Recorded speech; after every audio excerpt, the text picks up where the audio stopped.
and welcome to another Sunday morning service. My name's Matt. In a little while we're going to see Pam, who helps us each week with our challenges and with our fun and with our activities. And we've got a great week, great set schedule ahead of you today. I hope you've had a good week. It's all getting a bit cold and wintry outside. It's not quite Christmas yet, but it definitely feels like we're getting there.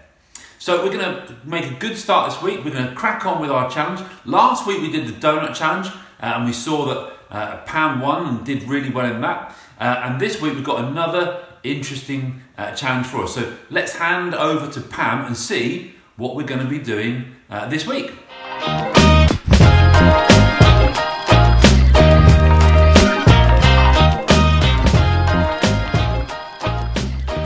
Okay, so it is challenge time. Now, first of all, I'm going to talk about next week's challenge because Erin has sent in a really good challenge for next week and we're just going to watch that. So here's Erin. Hello Pam, hello Matt. Can you make a cheese salad sandwich with your hands turned around your back, hands tied behind your back, please? Thank you. So, a cheese sandwich with my hands behind my back. That is a fantastic challenge. So, I have spoken to Matt, but we're not going to discuss how we're going to make the cheese sandwich. So, we're going to try and think of really creative ways for next week. So, that's next time. This week, it's a lot more simple. So, what we have to do is we have to get these mini marshmallows into this cup using a straw. And we've got 1 minute to see how many we can get in. Okay? So, can someone time me? You want to time me, Kate? Mm-hmm. Okay? Tell me when I can start. 3, 2, 1, go. Oh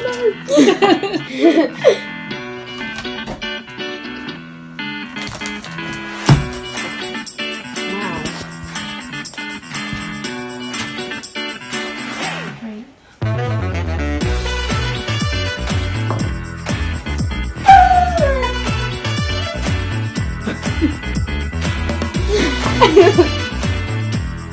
You're doing really well.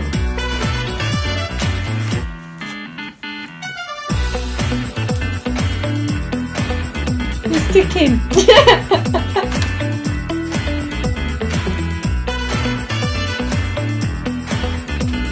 Don't even laugh. 10 seconds.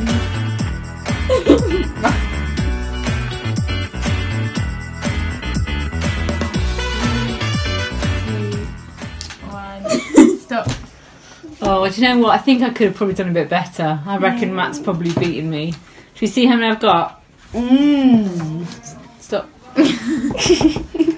1, 2, 3, 4, 5, 6, 7, 8, 9, 10, 11, 12, 13, 14, 15, 16, 17, 18, 19, 20, 21, 23. 23. That was a quick. So I've got my marshmallows, got my cup so you can see them going in, so you can help me count. Got my straw, I'm ready to go. I've got plenty of marshmallows. Got my timer. So 1 minute, see how well we can do. Here goes. On 3, 2, 1, go. 1, 2, 3, 4.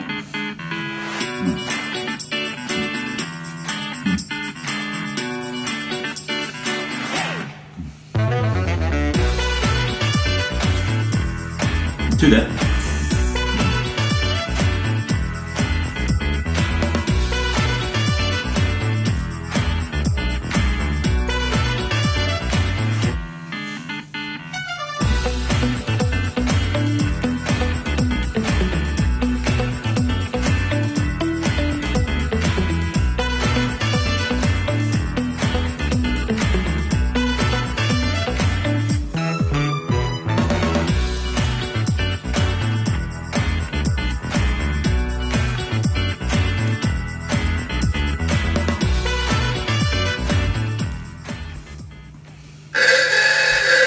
Oh, I'm out of time.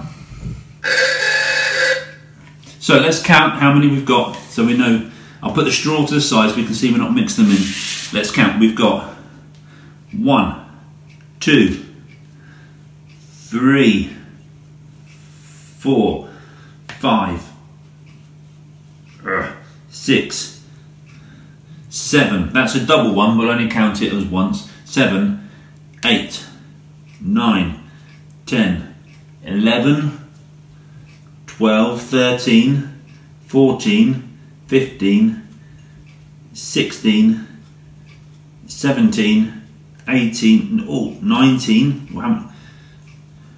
20, 21, 22, 23, 24, 25, 26, 27, 28, 29, 30, 31, 32, 33, 34, 35. 35 in total is my count there. I'll leave them on there so you can count them again if you want to double check. 35 in total. I think that's a winning score. Let's find out who's won, me or Pam. I'm confident. So here's our update on the scores. We are currently, as we stand, Pam has 4, 1, 2, 3, 4, and I have 2. Now, I heard a rumour that last week on the donut challenge, Pam actually licked her lips early. Okay, so we went to the video assistant ref, and the video assistant referee decided that the victory still stands. So, unfortunately, Pam still won last week. But as we've just seen this week, Pam got just over 20, and I trounced her with over 30 marshmallows in the marshmallow games. That's 1 for me and 0 for Pam. So I'm now catching up 3 to 4 on to next week's challenge. Next week's challenge has been sent in for us by Erin. It's about a cheese sandwich. So we'll see how that works out. I've got some good ideas about how I might be able to level up the scores. Let's go over now to hear from this week's memory verse.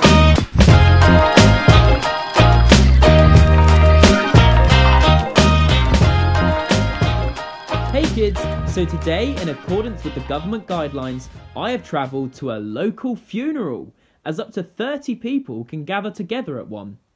The memory verse this week is from the book of Deuteronomy, chapter 32, verse 4. It goes, "He is the rock, his works are perfect, and all his ways are just." The actions are quite simple this week. There's only 4, and they go, firstly, he is the rock. Secondly, his works are perfect. Thirdly, and all his ways, lastly, are just. So altogether, that's he is the rock. His works are perfect. And all his ways are just. That's all for today, kids. Now you give it a try. As we've just heard, this week's memory verse is from the book of Deuteronomy, chapter 32 and verse 4. He is the rock, his works are perfect, and all his ways are just. Well, what does this mean? Well, when it means the rock, that's the name that is being given to describe God. Now, if you think about what a rock is like, a big rock, a rock is strong, it's like powerful and strong, isn't it? It's heavy. It's got some sort of size and scale to it. And obviously God is much, much bigger than the biggest rocks, but rocks are firm. You can build houses on the rock, and later in the Bible we hear Jesus say, build your house upon the rock rather than the sand, because the sand is changeable and the house will fall down. Whereas if you build your house on the rock, it stands firm even in bad weather. So a rock is a good thing to build upon. And in that way, we are called and encouraged to build our life upon Jesus, the things he says, the promises he's given. And like a rock, they're firm and stable. They don't move around. You can rely upon a rock if you build your house upon it. But it also says his works are perfect and all his ways are just, which means that God doesn't make mistakes. And all the things that he does and all the things that he says, he's perfect and just, which means he does them for good reasons. He makes good decisions. The things he says about us in the Bible are perfect and true and reliable. His ways are just, which means that when sometimes we see things happening and we're not sure why they're happening, we can trust in God, because He's perfect, which means He hasn't made any mistakes, and He's just. He's doing the correct thing every time, even if we don't always understand it. So it's a little verse. He is the rock, His ways are perfect, His works are perfect, and all His ways are just.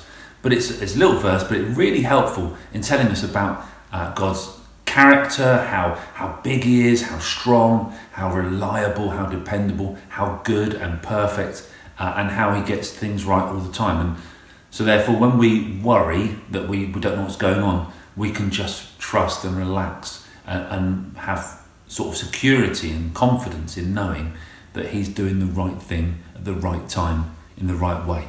Okay, that's our memory verse this week, Deuteronomy 32 verse 4. Have a go at remembering it throughout the week and see if you can remember it in a week's time or possibly even longer. Perhaps put it on a card and put it on your fridge or above your bed. That's great. There you are, Bernard. I've got your hot chocolate here.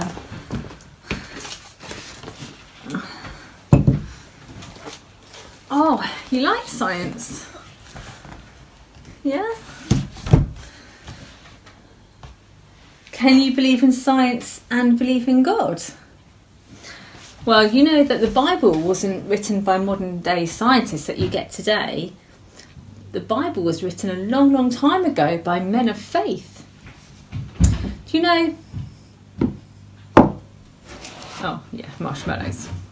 Did you know back then they didn't know that the Earth was like a blue marble spinning around in space? And they didn't know about gravity and how gravity pulls things back down to Earth. And you know, they didn't also know about diseases and viruses that you can only see through a microscope.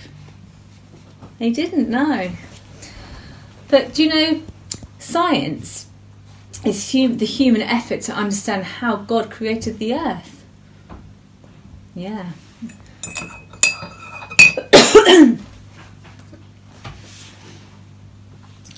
Are scientists Christians? Well, you know, some scientists are Christians. They believe in science and they are people of faith as well. Yeah, you know, I think when a scientist looks at a rainbow, you know, they may see it as the light bouncing off water droplets and then splitting into 7 spectrums of colour. But then they also will thank God for creating the rainbow and making it beautiful. You listening to me, Bernard? Good. We're going to have a time of prayer and worship now, as we have done in previous weeks. We're going to think about the memory verse. We're going to think about all the good things that we can know from that memory verse about God being the rock, just and perfect. And when we're going to just pray about that and ask God to speak to us in that time, and we'll do that in silence, perhaps go somewhere quiet and just spend a moment, or just perhaps look at this again later in the week and you can pray about it more than just once. And then after that we're going to have a time of worship, so once the praying's done you can get up, stretch yourself out, get ready to sing, and sing your heart out to God in those moments. So let's do that, pray and worship now.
persist upon the shore.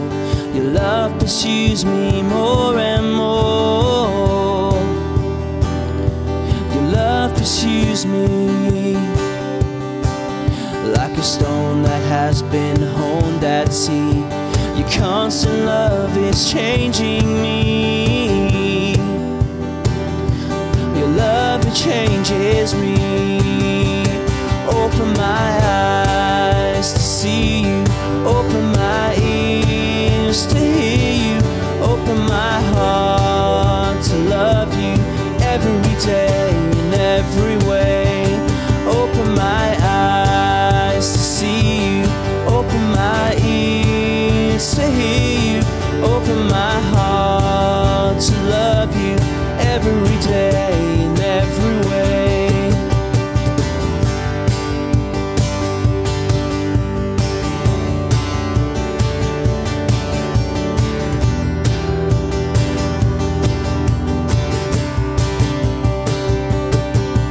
As the waves persist upon the shore, your love pursues me more and more. Your love pursues me like a stone that has been honed at sea. Your constant love is changing me. Your love, it changes me. Open my eyes to see you. Open my ears to hear you. Open my heart to love you every day in every way. Open my eyes to see you. Open my ears to hear you. Open my heart to love you every day in every way.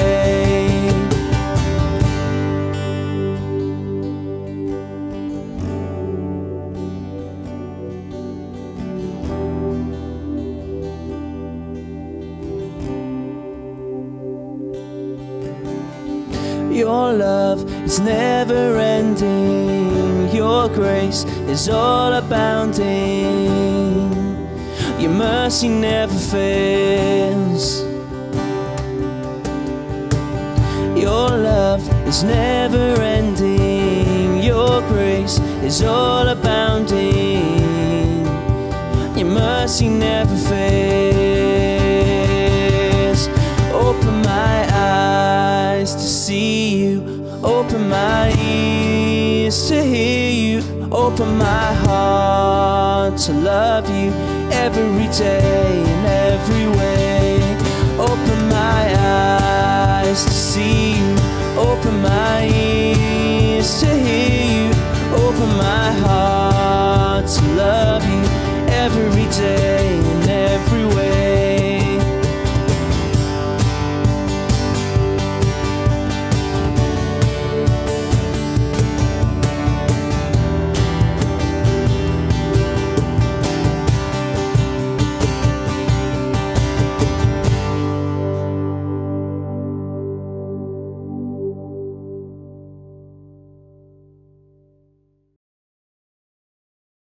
So that's all we've got time for this week. Hope you enjoyed it. And it's going to be a big goodbye from me and Bernard. And if you've got anything to send it in and give that marshmallow challenge a try. See you later. Bye.